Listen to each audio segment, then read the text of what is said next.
ओम श्री साईनाथ नाथाय नमः। सभी श्रोताओं को मेरा प्रणाम एवं हार्दिक अभिनंदन। आज हम श्री साईं चरित्र के अध्याय 43 एवं 44 का श्रवण करेंगे। इन 43 और 44 अध्यायों में बाबा के निर्वाण का वर्णन किया गया है, इसलिए ये यहाँ संयुक्त रूप से लिखे जा रहे हैं। हिंदुओं में एक प्रथा प्रचलित है कि जब किसी मनुष्य का अंतकाल निकट आ जाता है तो उसे धार्मिक ग्रंथ आदि पढ़कर सुनाए जाते हैं। इसका मुख्य कारण केवल यही है कि जिससे उसका मन सांस्कारिक झंझटों से मुक्त होकर आध्यात्मिक विषयों में लग जाए और वह प्राणी कर्मवश अगले जन्म में जिस योनि को धारण करे उसमें उसे सद्गति प्राप्त हो। सर्वसाधारण को यह विदित ही है कि जब राजा परीक्षित को एक ब्रह्म ऋषि पुत्र ने श्राप दिया और 1 सप्ताह के पश्चात ही उनका अंतकाल निकट आया तो महात्मा शुकदेव ने उन्हें 1 सप्ताह में श्रीमद् भागवत पुराण का पाठ सुनाया, जिससे उनको मोक्ष की प्राप्ति हुई। यह प्रथा अभी भी अपनाई जाती है। महानिर्वाण के समय गीता, भागवत और अन्य ग्रंथों का पाठ किया जाता है। बाबा तो स्वयं अवतार थे, इसलिए उन्हें ब्रह्म साधनों की आवश्यकता नहीं थी, परंतु केवल दूसरों के सामने उदाहरण प्रस्तुत करने हेतु ही उन्होंने इस प्रथा की उपेक्षा नहीं की। जब उन्हें ऐसा विदित हो गया कि मैं अब शीघ्र इस नश्वर देह का त्याग करूंगा, तब उन्होंने श्री वजह को राम विजय प्रकरण सुनाने की आज्ञा दी। श्री वजह ने 1 सप्ताह प्रतिदिन पाठ सुनाया। तत्पश्चात ही बाबा ने उन्हें 8 प्रहर पाठ करने की आज्ञा दी। श्री वजह ने उस अध्याय की द्वितीय आवृत्ति 3 दिन में पूर्ण कर दी और इस प्रकार 11 दिन बीत गए। फिर 3 दिन और उन्होंने पाठ किया। अब श्री वजह बिल्कुल थक गए, इसलिए उन्हें विश्राम करने की आज्ञा हुई। बाबा बिल्कुल शांत बैठ गए और आत्मस्थित होकर वे अंतिम क्षण की प्रतीक्षा करने लगे। 2-3 दिन पूर्व ही प्रातःकाल से बाबा ने भिक्षाटन करना स्थगित कर दिया और वे मस्जिद में ही बैठे रहने लगे। वे अपने अंतिम क्षण के लिए पूर्व सचेत थे, इसलिए वे अपने भक्तों को धैर्य तो बंधाते रहे, पर उन्होंने किसी से भी अपने महानिर्वाण का निश्चित समय प्रकट न किया। इन दिनों काका साहेब दीक्षित और श्रीमान बूटी बाबा के साथ मस्जिद में नित्य ही भोजन करते थे। महानिर्वाण के दिन 15 अक्टूबर को आरती समाप्त होने के पश्चात बाबा ने उन लोगों को भी अपने निवास स्थान पर भोजन करके लौटने को कहा। फिर भी लक्ष्मीबाई शिंदे, भागोजी शिंदे, बयाजी, लक्ष्मण बाला शिंपी और नाना साहेब निमोड़कर वहीं रह गए। श्यामा नीचे मस्जिद की सीढ़ियों पर बैठे थे। लक्ष्मीबाई शिंदे को 9 रुपये देने के पश्चात बाबा ने कहा कि मुझे मस्जिद में अब अच्छा नहीं लगता है, इसलिए मुझे बूटी के पत्थरवाड़े में ले चलो, जहां मैं सुखपूर्वक रहूंगा। यही अंतिम शब्द उनके श्रीमुख से निकले। इसी समय बाबा बयाजी के शरीर की ओर लटक गए और अंतिम श्वास छोड़ दी। भागोजी ने देखा कि बाबा की श्वास रुक गई है। तब उन्होंने नाना साहेब निमोड़कर को पुकार कर यह बात कही। नाना साहेब ने कुछ जल लाकर बाबा के श्रीमुख में डाला, जो बाहर लुढ़क गया। तभी उन्होंने जोर से आवाज लगाई, अरे देव! तब बाबा ऐसे दिखाई पड़े जैसे उन्होंने धीरे से नेत्र खोलकर धीमे स्वर में ओह कहा हो, परंतु अब स्पष्ट विदित हो गया कि उन्होंने सचमुच ही शरीर त्याग दिया है। बाबा समाधिस्थ हो गए। यह हृदय विदारक दुस्संवाद दावानल की भांति तुरंत ही चारों ओर फैल गया। शिरडी के सब नर नारी और बालकगण मस्जिद की ओर दौड़े। चारों ओर हाहाकार मच गया। सभी के हृदय पर वज्रपात हुआ। उनके हृदय विचलित होने लगे। कोई जोर जोर से चिल्लाकर रुदन करने लगे, कोई सड़कों पर लौटने लगा और बहुत से बेसुध होकर वहीं गिर पड़े। प्रत्येक की आंखों से झरझर आंसू गिर रहे थे। प्रलय काल के वातावरण में तांडव नृत्य जैसा दृश्य उपस्थित हो जाता है, वही गति शिरडी के नर नारियों के रुदन से उपस्थित हो गई।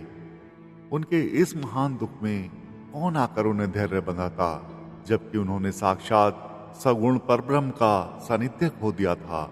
इस दुख का वर्णन भला कर ही कौन सकता है। अब कुछ भक्तों को श्री साईं बाबा के वचन याद आने लगे। किसी ने कहा कि महाराज ने अपने भक्तों से कहा था कि भविष्य में वे 8 वर्ष के बालक के रूप में पुनः प्रकट होंगे। ये एक संत के वचन हैं और इसलिए किसी को भी उन पर संदेह नहीं करना चाहिए, क्योंकि कृष्ण अवतार में भी चक्रपाणि ने ऐसी ही लीला की थी। श्री कृष्ण माता देवकी के सामने 8 वर्ष की आयु वाले एक बालक के रूप में प्रकट हुए, जिनका दिव्य तेजोमय स्वरूप था और जिनके चारों हाथ में आयुध यानी शंख, चक्र, गदा और पद्म सुशोभित थे। अपने उस अवतार में भगवान कृष्ण ने भूभार हल्का किया था। साईं बाबा का यह अवतार अपने भक्तों के उत्थान के लिए हुआ था। संतों की कार्य प्रणाली अगम्य होती है। साईं बाबा का अपने भक्तों के साथ यह संपर्क केवल एक ही पीढ़ी का नहीं, बल्कि यह उनके पिछले कई जन्मों का संपर्क है। ऐसा प्रतीत होता है कि इस प्रकार का प्रेम बंधन विकसित करके महाराज दौरे पर चले गए हैं और भक्तों को दृढ़ विश्वास है कि शीघ्र ही पुनः वापस आ जाएंगे। अब समस्या उत्पन्न हुई कि बाबा के शरीर की अंतिम क्रिया किस प्रकार की जाए। कुछ यवन लोग कहने लगे कि उनके शरीर को कब्रिस्तान में दफन कर उसके ऊपर एक मकबरा बना देना चाहिए। खुशहाल चंद और अमीर शक्कर की भी यही धारणा थी, परंतु ग्राम्य अधिकारी श्री रामचंद्र पाटिल ने दृढ़ और निश्चयात्मक स्वर में कहा, तुम्हारा निर्णय मुझे मान्य नहीं है। शरीर को वाड़े के अतिरिक्त कहीं नहीं रखा जाएगा। इस प्रकार लोगों के मतभेद उत्पन्न हो गए और यह वाद विवाद 36 घंटों तक चलता रहा। बुधवार के दिन प्रातःकाल बाबा ने लक्ष्मण मामा जोशी को स्वप्न दिया और उन्हें अपने हाथ से खींचते हुए कहा कि शीघ्र उठो, बापू साहेब समझता है मैं मृत हो गया हूं, इसलिए वह तो आएगा नहीं। तुम पूजन और काकड़ आरती शुरू करो। लक्ष्मण मामा ग्राम के जोशी, श्यामा के मामा तथा एक कर्मठ ब्राह्मण थे। वे नित्य प्रातःकाल बाबा का पूजन किया करते, तत्पश्चात ही ग्राम देवियों और देवताओं का।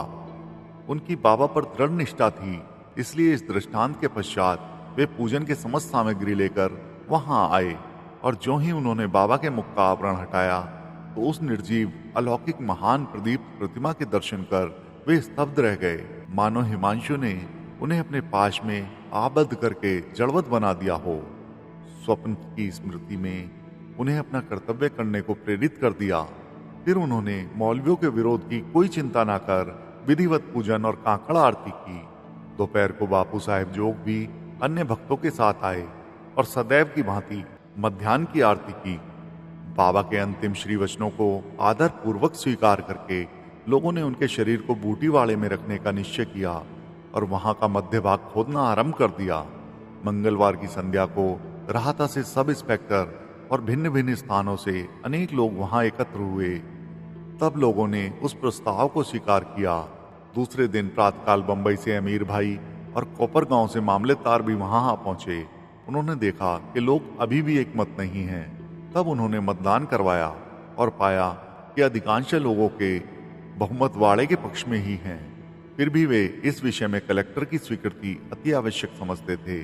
तब काका साहेब स्वयं अहमदनगर जाने को तैयार हो गए, परंतु बाबा की प्रेरणा से विपक्षियों ने भी प्रस्ताव सहर्ष स्वीकार कर लिया और उन सब ने मिलकर अपना मत भी वाड़े के ही पक्ष में दिया। अतः बुधवार की संध्या को बाबा का पवित्र शरीर बड़ी धूमधाम और समारोह के साथ वाड़े में लाया गया और विधि पूर्वक उस स्थान पर समाधि बना दी गई जहां मुरलीधर की मूर्ति स्थापित होने को थी। सच तो यही है कि बाबा मुरलीधर बन गए और वाड़ा समाधि मंदिर तथा भक्तों का एक पवित्र देव स्थान, जहां अनेकों भक्त आया जाया करते थे और अभी भी नित्य प्रति वहां आकर सुख और शांति प्राप्त करते हैं। बाला साहेब भाटे और बाबा के अनन्य भक्त श्री उपासनी ने बाबा की विधिवत अंतिम क्रिया की। जैसा प्रोफेसर नार्के को देखने में आया, यह बात विशेष ध्यान देने योग्य है कि बाबा का शरीर 36 घंटे के उपरांत भी जड़ नहीं हुआ और उनके शरीर का प्रत्येक अवयव लचीला बना रहा, जिससे शरीर में कफनी बिना चीरे हुए सरलता से निकाली जा सकी। बाबा के निर्वाण के कुछ समय पूर्व एक अपशगुन हुआ जो इस घटना का पूर्व सूचक स्वरूप था। मस्जिद में एक पुरानी ईंट थी जिस पर बाबा अपना हाथ टेक कर रखते थे। रात्रि के समय बाबा उस पर सर रखकर शयन किया करते थे। यह कार्यक्रम अनेक वर्षों तक चला। एक दिन बाबा की अनुपस्थिति में एक बालक ने मस्जिद में झाड़ू लगाते समय वह ईंट अपने हाथ में उठाई। दुर्भाग्यवश वह ईंट उसके हाथ से गिर पड़ी और उसके 2 टुकड़े हो गए। जब बाबा को इस घटना की सूचना मिली तो उन्हें उसका बड़ा दुख हुआ और वे कहने लगे, ये ईंट नहीं फूटी है, मेरा भाग्य ही फूटकर छिन्न भिन्न हो गया है। यह तो मेरी जीवन संगिनी थी और इसको अपने पास रखकर मैं आत्मचिंतन किया करता था। यह मुझे अपने प्राणों के समान प्रिय थी और उसने आज मेरा साथ छोड़ दिया है। कुछ लोग यहाँ शंका कर सकते हैं कि बाबा को ईंट जैसी एक तुच्छ वस्तु के लिए इतना शोक क्यों करना चाहिए। इसका उत्तर हेमांड पंत ने इस प्रकार दिया है कि संत जगत के उद्धार तथा दीन और अनाश्रितों के कल्याणार्थी अवतीर्ण होते हैं। जब वे नरदेह धारण करते हैं और जनसंपर्क में आते हैं तो वे इसी प्रकार आचरण किया करते हैं, अर्थात बाह्य रूप से वे अन्य लोगों के समान हंसते खेलते और रोते हैं, परंतु आंतरिक रूप से वे अपने अवतार कार्य और उसके ध्येय के लिए सदैव सजग रहते हैं। इसके 32 वर्ष पूर्व भी बाबा ने अपनी जीवन रेखा पार करने का एक प्रयास किया था। 1886 में माघ शीर्ष की पूर्णिमा के दिन बाबा को दमा से अधिक पीड़ा हुई और इस व्याधि से छुटकारा पाने के लिए उन्होंने अपने प्राण ब्रह्मांड में चढ़ाकर समाधि लगाने का विचार किया। अतएव उन्होंने भक्त मालसापति से कहा, तुम मेरे शरीर की 3 दिन तक रक्षा करना और यदि मैं वापस लौट आया तो ठीक है, नहीं तो उस एक स्थान की तरफ इशारा करते हुए कहा, वहां मेरी समाधि बना देना और 2 ध्वजाएं चिन्ह के स्वरूप फहरा देना। ऐसा कहकर बाबा रात में लगभग 10 बजे पृथ्वी पर लेट गए। उनकी सांस बंद हो गई और ऐसा दिखाई देने लगा जैसे उनके शरीर में प्राण ही ना हो। सभी लोग, जिसमें ग्रामवासी भी थे, वहां एकत्रित हुए और शरीर परीक्षण करने के पश्चात शरीर को उनके द्वारा बताए गए उस स्थान पर समाधिस्थ करने का निश्चय करने लगे। परंतु भक्त मालसापति ने उन्हें ऐसा करने से रोका और उनके शरीर को अपनी गोद में रखकर वे 3 दिन तक उसकी रक्षा करते रहे। 3 दिन व्यतीत होने पर रात को करीब 3 बजे प्राण लौटने के चिन्ह दिखाई पड़े। सांस दोबारा चालू हो गई और उनके अंग प्रत्यंग हिलने लगे। उन्होंने नेत्र खोल दिए और करवट लेते हुए पुनः चेतना में आ गए। इस प्रसंग तथा अन्य प्रसंगों पर दृष्टिपात कर अब हम यह पाठकों पर छोड़ते हैं कि वे ही इसका निश्चय करें कि क्या बाबा अन्य लोगों के भांति ही 3.5 हाथ लंबे एक देहधारी मानव थे, जिस देह को उन्होंने कुछ वर्षों तक धारण करने के पश्चात छोड़ दिया, या वे स्वयं आत्मज्योति स्वरूप थे। 5 महाभूतों से शरीर निर्मित होने के कारण उसका नाश और अंत तो सुनिश्चित है, परंतु जो आत्मा अंतकरण में है वही यथार्थ में सत्य है। उसका न रूप है, न अंत है और न नाश। यही शुद्ध चैतन्य घन या ब्रह्म इंद्रियों और मन पर शासन और नियंत्रण रखने वाला जो तत्व है वही साईं है, जो संसार के समस्त प्राणियों में विद्यमान है और जो सर्वव्यापी है। अपना अवतार कार्य पूर्ण करने के लिए ही उन्होंने देह धारण किया था और वह कार्य पूर्ण होने पर उन्होंने उसे त्याग कर पुनः शाश्वत और अनंत स्वरूप धारण कर लिया। श्री दत्तात्रेय के पूर्ण अवतार गाणगापुर के श्री नरसिंह सरस्वती के समान श्री साईं भी सदैव वर्तमान हैं। उनका निर्वाण तो एक औपचारिक बात है। वे जड़ और चेतन सभी पदार्थों में व्याप्त हैं तथा सर्वभूतों के अंतकरण के संचालक और नियंत्रण करता हैं। इसका अभी भी अनुभव किया जा सकता है और अनेक के अनुभव भी आ चुके हैं, जो अनन्य भाव से उनके शरणागत हो चुके हैं और जो पूर्ण अंतकरण से उनके उपासक हैं। यद्यपि बाबा का स्वरूप अब देखने को नहीं मिल सकता है, फिर भी यदि हम शिरडी को जाएं तो हमें वहां उनका जीवित सदृश चित्र द्वारिका माई में शोभायमान करते हुए अब भी देखने में आएगा। यह चित्र बाबा के एक प्रसिद्ध भक्त कलाकार श्री श्यामराव जयकर ने बनाया था। एक कल्पनाशील और भक्त दर्शक को यह चित्र अभी भी बाबा के दर्शन के समान ही संतोष और सुख पहुंचाता है। बाबा अब देह में स्थित नहीं हैं, परंतु वे सर्वभूतों में व्याप्त हैं और भक्तों का कल्याण पहले की तरह ही कर रहे हैं, करते रहेंगे, जैसा कि वे सदैव रहकर किया करते थे।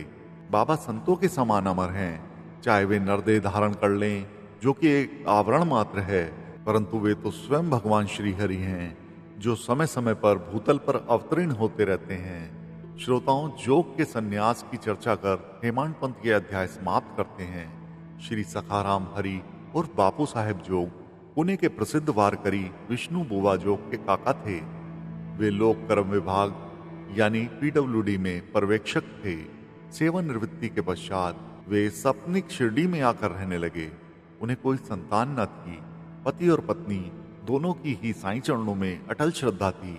वे दोनों अपने दिन उनकी पूजा और सेवा करने में ही व्यतीत किया करते थे। मेघा की मृत्यु के पश्चात बापू साहेब जोग ने बाबा की समाधि तक मस्जिद और चावड़ी में आरती की। उनको साठेवाड़ा में श्री ज्ञानेश्वरी और एक नाथी भागवत का वाचन तथा उसका भावार्थ श्रोताओं को समझाने का कार्य भी दिया गया था। इस प्रकार अनेक वर्षों तक सेवा करने के पश्चात उन्होंने एक बार बाबा से प्रार्थना की कि हे मेरे जीवन के एकमात्र आधार, आपके पूजनीय चरणों का दर्शन कर समस्त प्राणियों को परम शांति का अनुभव होता है। मैं इन श्री चरणों की अनेक वर्षों से निरंतर सेवा कर रहा हूँ, परंतु क्या कारण है कि आपके चरणों की छाया के होते हुए भी मैं उनकी शीतलता से वंचित हूँ।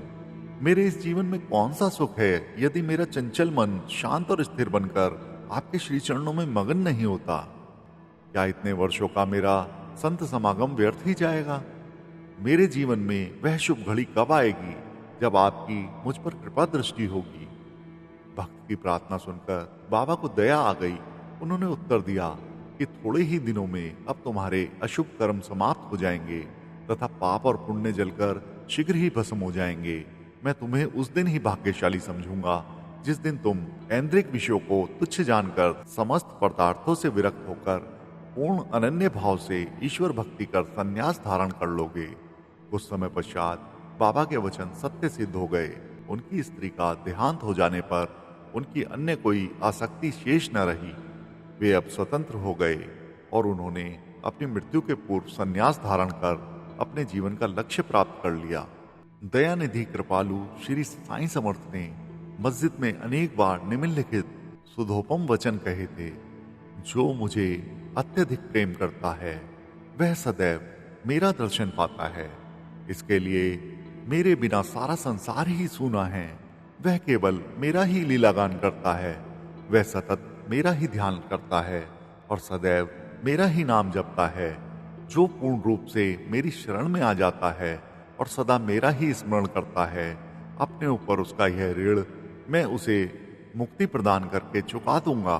जो मेरा ही चिंतन करता और मेरा प्रेम ही जिसकी भूख प्यास है और वो पहले मुझे अर्पित किए बिना कुछ भी नहीं खाता, मैं उसके अधीन हूँ।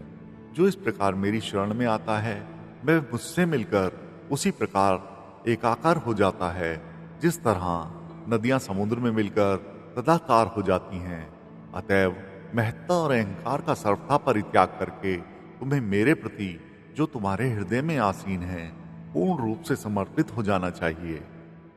श्री साईं बाबा ने अनेक बार समझाया कि यह मैं कौन है। इस मैं को ढूंढने के लिए अधिक दूर जाने की आवश्यकता नहीं है। तुम्हारे नाम और आकार से परे तुम्हारे अंतकरण और समस्त प्राणियों में चैतन्य घन स्वरूप मैं विद्वान हूँ और यही मैं का स्वरूप है।